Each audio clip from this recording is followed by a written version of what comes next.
Hello everyone from England. I'm going to talk to you about an extraordinary letter from Tasmania written in 1854 that I came across by chance in my grandmother's stamp collection. This emotional letter, written by James Morris, a member of a family of Quakers, led me to look at relationships among the English and Tasmanian halves of the Morris family.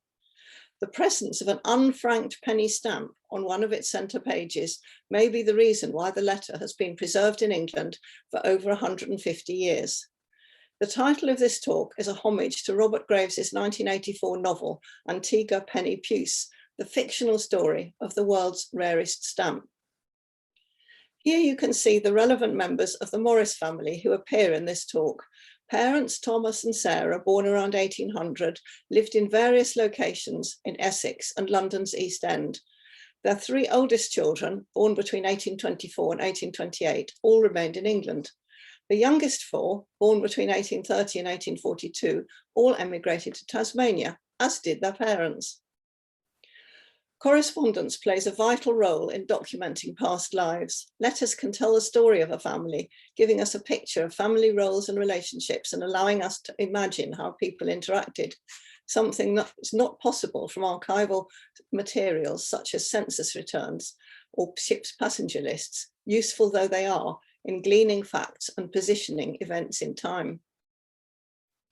One of the very first Tasmanian stamps forms part of this 6-page letter from James Morris, a Quaker who had emigrated to Hobart Town, written to his elder brother Thomas in the East End of London on the 26th of August, 1854.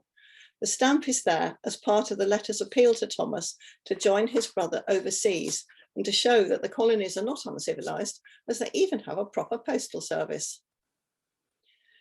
By the 1850s, Tasmania, still known as Van Diemen's Land, was considered in need of its own official postage system, and legislation was duly passed. It was intended that the first stamps would be printed in England, but as the deadline of the issue date of the 1st of November 1853 loomed, it was decided to find a local engineer, and a new arrival, Charles Walton Coard, was chosen. The stamps were engraved with the young Queen Victoria's head and printed at the Courier newspaper office in Hobart, and were consequently known as Courier stamps. There were only two values, a penny, blue, for local town letters, and 4p, orange, for country and overseas postage. These early stamps continued to be issued until they were used up in July 1855, even though by then Van Diemen's Land had become Tasmania. But the real interest of this letter does not lie in the stamp. James has written passionately both about his life in Tasmania and the grim reality of what is happening to the rest of his family in England. This letter shines a light on the Morris family in a way that a trawl through the records cannot. James and his wife and son arrived in Tasmania in 1853 after a 4-month voyage on the ship the Fortitude. He had left England aged just 23, already married to Elizabeth Bryant and with a small son, Tom, in search of a better life than seemed possible in England. James had been a warehouseman and he found work immediately on arrival. He set out to write his letter to Thomas in August 1854 from the original Friends Meeting House in Hobart at 39 Murray Street, a small single-storey weatherboard cottage on an allotment. This first meeting house had been purchased in 1836 with a loan of some £400 from the London Meeting for Sufferings, the name by which the annual Friends meeting was known, in homage to the sufferings endured by previous generations of Quakers. By this time, James was employed as a storeman by the well-known Quaker Joseph Benson Mather in his draper's business, and we can speculate that going to the meeting room provided him with some much-needed quiet space to compose his letter. Brother Thomas has endured what James refers to as a long sickness, and James really feels for him, saying, "Believe me, my dear brother, that 16,000 miles has not one atom decreased that sympathy which I feel for you all. In fact, I never felt so keenly your situation as I have since I have been here. I recalled, I believe, every Loughton occasion that has occurred, a few indeed pleasing, but how many painful. What a history has ours been of constant under difficulties, not only has been, but must be now. So keenly do I feel this sometimes that I can only get relief in a flood of tears." The family had previously lived in Loughton in Essex from 1830 to at least 1842, and James and his younger siblings had all been born there, where there was a large Quaker community. By 1851, the family had moved to Shoreditch, a poor district in London's East End, for reasons not yet known. The difficulties referred to are probably debts, as James later refers to a way opened that I trust will relieve you of a burden so long laboured under, and also says, no doubt debts are heavy at home. Brother Thomas was unmarried and had a job in London as a general postman or letter carrier, according to the 1851 census, so was not destitute. But his illness may have prevented him from working for a period, and even working people at that time often found it hard to make ends meet. Quakers considered they owed nothing to the established church, so refused to pay tithes, and this could have been a source of incurring debts. They refused to doff their hats to people who were considered their superiors, and in an early century, this led to all sorts of problems, from beatings to imprisonment. The Friends Meeting House in the East End of London was the grandly named Devonshire House, but it was very run down and in a poor and dirty working class area. James is keen for Thomas to come out to join him and explains how a single man can save enough in Tasmania to release them from every difficulty. Amazingly, his father-in-law, James Bryant, a carpenter, has already come out with James, and he tells Thomas that Mr. Bryant is making a lot of money, I believe, but his expenses are great. He, however, does not regret coming, far otherwise. Other members of his wife, Elizabeth Bryant's family, have also made the journey, and James tells us that one of her brothers is employed as a carpenter and another as a cook. James says they've all been to the diggings but were not successful, a reference to the gold rush in Victoria that drew hundreds of excited diggers, as they were known. Tasmania was not cut off from the rest of Australia, with several members of the family travelling to Melbourne, and one friend even going there for a holiday before he starts his new job, a very modern concept. James records that when he landed, he only had fourpence, with his wife Elizabeth contributing furniture, and that his baby son's death and funeral has, of course, obliged me to sail near the wind. James's first son died in February 1854, aged just 14 months. Elizabeth was pregnant on the 4-month voyage out, and their second son, William James, was born in December 1853. James says, the boy is the picture of poor little Tom. He is just getting his teeth, which makes him now rather troubled, but also reports that Elizabeth has again begun the dressmaking.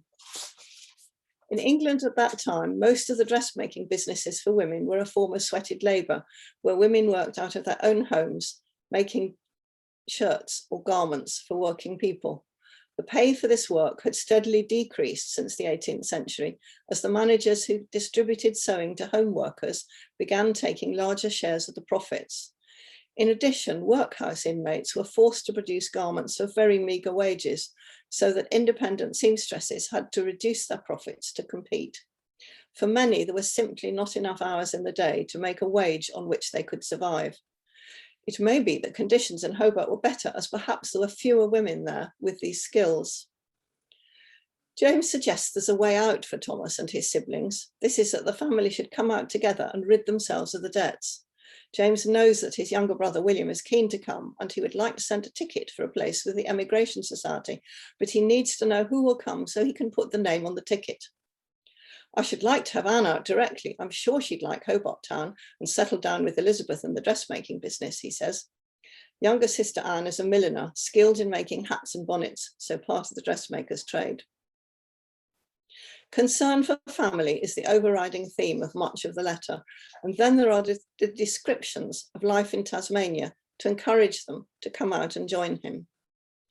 James's employer, Joseph Benson Mather, was the eldest son of Robert and Anne Mather, a member of a prominent family who came to Tasmania in 1822 and set up in Hobart as a draper and hosier. Up to this time, the Mather family had belonged to the Wesleyan Church, but coming under the influence of James Backhouse and George Walker, the Quaker travellers and philanthropists, they joined the Society of Friends in 1836. From then on, the Mathers actively helped others of the Quaker persuasion. James details the culture. There is an excellent library and reading room and a good music class for 1 and 6 a month. His master, J.B. Mather, has paid the £2 a year for James to join the Mechanics Institute, and there is a temperance society as well as a law league, which James says is making good progress when it is considered that within these last few years there's been scarcely any population but those considered too bad for any other country, an ironic reference to the convict population. J.B. Mather joined his father in his drapery business in Liverpool Street, next door to a second store owned by another branch of the Mather family. The importance of the drapery trade is perhaps hard to understand now when we buy all our clothes ready-made. In Victorian times, drapers' shops sold ready-made shirts for poor people.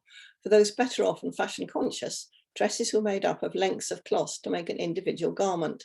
Expensive trimmings were important in keeping up with fashion, something that Joseph Mather, as a Quaker who dressed plainly, found uncomfortable. Joseph Mather also managed the East Coast Steam Navigation Company in Hobart from 1854 to 57, and James later worked for this company as well. James tells Thomas that his master, Mr. Mather, is now a landed proprietor, having a farm about 100 miles away. He also acts as agent for the sale of the produce of several relatives and friends, so James is able to get goods cheaper. James then describes how Hobart is not cut off from the rest of Australia, with communication with Melbourne on the City of Hobart, which sails on alternate Wednesdays, taking between 40 and 60 hours and costing £8 for a forward cabin or £4 to go steerage. He describes other journeys that can be made, both by ship and inland by coach, and he says the road to Launceston, 120 miles away, is the finest in any of the Australian colonies, being the work of convict labour and passing through enchanting scenery about 2 miles from our house. The fine scenery and clean air of Tasmania were undoubted attractions for James after the blackened buildings and cramped living conditions of English cities at this time. When James gets a day off, he says we often go shooting parrots or other birds, and that another favourite amusement is hunting opossums, which takes place on a fine moonlight night when, having armed yourself with a good gun dog, you set off just as the moon begins to rise. As you get among the trees, which usually consist of very large gum trees, the dog runs on first and immediately sets up a howl at the bottom of a tree, a sure sign, that is what the locals say, of a possum up a gum tree. Having found him, which is the easy part, you then have to shoot him, but he is so exceedingly nimble that you have your work to do. Finally, James asked about the London Quaker meeting, saying that he supposes that Thomas's painful illness prevented him from attending the May meeting, as he doesn't say anything about it. And could he send a paper with some of the particulars and about the Sunday school, showing James's continual interest in Quaker matters. He signs off with regards to other members of his family and hopes to soon receive another letter from them, as if you only experience the pleasure of receiving a letter from me that we do from you, you will write often. So what happened next? James's encouragement to his family was successful, and his younger brother, William Nib Morris, aged 22, together with his father, Thomas William Morris, aged 51, made the journey to Tasmania a year later on the ship the Boomerang, travelling from Liverpool, sponsored by James. William also wrote letters home to his family in England, and many of these have survived and are held by the University of Tasmania Special and Rare Collections. They're apparently often in poor condition, and not much is available for the general reader. A proper investigation of these letters would be a fascinating project. William arrived in Tasmania aged 22 on the 24th of May, 1855. He was met by James, who he describes as dressed in colonial style with a large slouching white hat. So it seems he was already feeling at home in his new country. Rumours of James's father-in-law, Mr. Bryant's excessive drinking were false, William assured his mother, who was still in England. This would be a necessary reassurance, as the Quakers and other nonconformists were teetotal and members of temperance societies.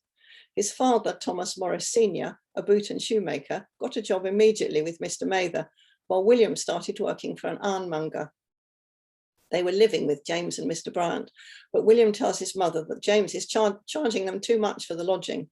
James has also not yet paid Mr. Mather back for the tickets. James is very careful with money in later life, and here he is showing the same characteristic. Brother Thomas has not joined them in Tasmania, but he has just contracted smallpox and takes time to recover. William is already by this time able to send money home to pay off the debts and is showing great interest in photography and the new subject of electricity. Thomas, back at home, is converting a shed into a darkroom, and the brothers discuss photographic techniques in their letters. As the years go by, more of the younger siblings arrive in Tasmania. Anne, aged 17, arrives on the 31st of October 1857, travelling on the ship the Persian, with her occupation given as draper's assistant and described on the ship's passenger list as having a full figure, full oval face, dark eyes, respectable, brunette, rather well looking. Personal descriptions of the people involved are necessarily missing from correspondence, so this is a welcome description of someone culled from the records. The youngest boy, George, also arrived in Tasmania in 1857, but tragically drowned in December, aged only 15. An inquest was held into his death, and 2 witnesses recounted how in the evening, after dark, they saw his hat floating in a pond and rushed to get help. The pond was dredged with a rake, and George was found and pulled out, but was already dead. William's letters do not mention this, so we don't know how the family reacted to this tragedy. William also worked as a storekeeper like James, but moved around, running a store in Fingal, then managing a store in Sydney, and leaving when the owner died and moving to Queensland. By 1864, he returned to Fingal and opened a successful general store. He married in 1869 when he was 35, and with his wife Sarah Rothwell, produced 7 children. James was a hard worker, and after the Steam Navigation Society turned out to be unprofitable, in 1859, he applied for a position at a store in Swansea on the East Coast. After 9 years, his employer died and his estate was sold. James had saved hard, and the extensive, convenient, and well-built 3-storey store in Franklin Street in Swansea was sold to James Morris. Happily, this store continues to remain in the Morris family after 5 generations, with James's eldest son Albert taking over on James's death. The Morris store in Swansea has a great history, and a charming story is told by a family member when the business expanded to do deliveries to the town of Coles Bay. It is related that all the deliveries in those days were by horse and cart, and because no road existed, the delivery to Coles Bay was by driving horse and buggy along 9 Mile Beach. And then if the tide was favourable, the horses were driven through the Swan River to the shallow breakers. If the tide was not suitable, then goods were ferried over in small boats. These deliveries became the task of the younger members of the family, who, like all younger generations, developed a liking for speed. Father was rather strict in this regard and insisted on checking the horses on their return. To prevent the deception of cooling the horses in the surf on the way home, he used a telescope from the top floor of the building and was thus always ready to take appropriate action on their return. And what of the Morris family who did not emigrate?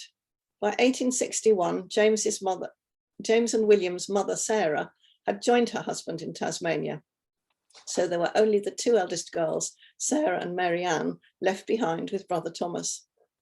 Sarah, the eldest, remained unmarried and was employed as a nurse at an infant orphan asylum, looking after orphans between the ages of 2 and 7. So she had a profession and lived on site, so her housing was taken care of as well. Opened in 1843, the infant orphan asylum in Wanstead on the edge of Epping Forest was part of a charitable institution to care for orphan children from so-called respectable families, usually those from middle-class backgrounds who had fallen on hard times. The rather splendid building was designed by Sir George Gilbert Scott and William Moffat and could take in 400 children. The next sister, Mary Ann, married Henry Stevens, a newsagent, in 1859 and had at least 4 children, moving back to Essex to the area around Leytonstone. Communication between the various branches of the family obviously continued because her son, also called Henry, set sail for Melbourne in 1883 on the Victoria, aged only 18. He arrived in Hobart but had already contracted tuberculosis and died in March the following year. Thomas, the recipient of James's letter, married when he was 31. His wife, Jane Garman, was a photographer in her own right, and brother William had discussions with her about photographic processes in his letters from Tasmania. Thomas remained employed by the post office, but also moved out of the East End of London to Leytonstone in Essex, rising to become an inspector of letter carriers by 1871, a middle-ranking official working in a sorting office. Thomas and Jane produced 4 children, all of them talented artists. The eldest, Thomas William Garman Morris, became a well-known seascape and landscape painter. He also moved to Essex and painted mainly watercolours, specialising in sailing vessels set against the skies, as seen locally in Essex and around the south coast of England. Thomas William Garman's 3 sisters also made a living by painting, in their case by designing and painting Christmas cards for 2 reputable card manufacturers, usually working from home. By 1911, the eldest, Emily Jane, was living with her sister Mary Ada in a smart, modern mansion flat in West Hampstead. They were living a completely different life from one in the West End of London, now in extremely desirable surroundings and apparently with enough money made by their own efforts to give them a lifestyle that satisfied them. So was it the right thing to do, to have the courage to sail into the unknown on the other side of the world, far from friends and family? The possibility of prosperity in a new land comes at the expense of a sense of heritage and custom rooted in a life that is familiar. It seems the older siblings had more invested in their role in England, while the chance of adventure appealed more to the younger ones. But at the same time, both the Morris and the Bryant parents travelled across the world, perhaps because there seemed no way of improving their lives in England. The importance of correspondence in maintaining links between the old and the new can be seen here. We cannot trace every aspect of these settlers' lives from the archival material available, but a picture can be built up of their endurance in the face of the uncertainties they faced and their struggles as they came to terms with a new land on the other side of the world. It seems as though the succeeding generations did better and their courageous choice was justified. But it could also be said that, at least in the case of Brother Thomas's family, those who stayed behind also made the leap upwards from poverty to a better life. All we can say is the Morris family were very determined and made the best of the opportunities they were given. If anyone's interested in further discussion, the organisers of the conference have my direct email. Please contact Naomi at the conference email of writinglives@utas.edu.au, and I shall be pleased to respond to any inquiries. Thank you very much for listening.